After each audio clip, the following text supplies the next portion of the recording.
সত্যি সত্যি আসছো তুমি? আমি অলরেডি কলকাতায় পৌঁছে গেছি। আমি এয়ারপোর্ট থেকে স্ট্রেট অ্যাওয়ে তোমার ভাইয়ের রিসেপশনে যাব। দেখো, আগের দিন আমার জন্য তোমার ফিস লস হয়েছিল। আজকে আমি সবাইকে সারপ্রাইজ দিয়ে আমার এগেনস্টে যা যা নালিশ আছে সমস্তটা মিটিয়ে দেবো। That's a promise. Thank God, thank you Ron, I am so happy. But আমি এখন না কাউকে কিচ্ছু বলবো না। তুমি একবার চলে এসো, তারপর সবাইকে সারপ্রাইজ করে দেবো। অলরাইট। ওখানে রিসেপশনের প্রোগ্রাম শুরু হয়ে গেছে? হ্যাঁ, সব গেস্টরা চলে এসেছে। আবির পেখমকে নিয়ে ঢুকলেই সবাই চলে আসবে। এই রন, আমি রাখছি। আবির পেখম চলে এসেছে। You come fast. Okay sweetheart, bye. By.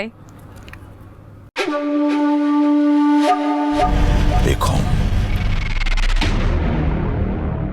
এই তো आ गया আসুন আসুন আসুন। বাবা অন্য সাজতে একটু টাইম লাগে তোরও?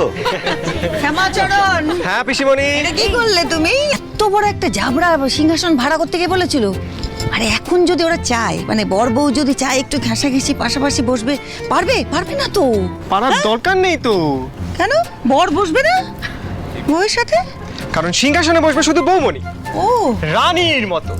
আর ছোটদা ভাই পাশে ওই দ্বাররক্ষীর মতো দাঁড়াবে আর কি। শ্রেয়ান সেটার একটা সুন্দর করে ছবি তুলবি ভাই। হ্যাঁ, আর আমরা মানে ভাই বোনেরা চাঁদা তুলে সুন্দর একটা ফটো ফ্রেমে সেটাকে বাঁধাবো। বাঁধিয়ে ছোটদা ভাই দেওয়ালে টাঙিয়ে রাখবো ঘরে, যাতে ছোটদা ভাইয়ের সারা জীবন মনে থাকে যে ছোটদা ভাইয়ের জায়গাটা ঠিক কোথায়। একদম ঠিক বলেছিস। এই বিচ্ছু তিনটের মাথায় আসেও এগুলো কিন্তু। হ্যাঁ,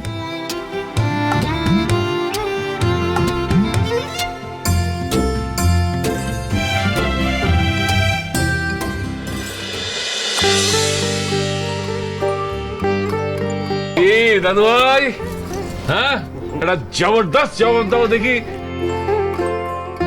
এ মিটি মিটি হাসলে চলবে না। বিটি বিটি হাসছে না বাবা, ও ভাবছে।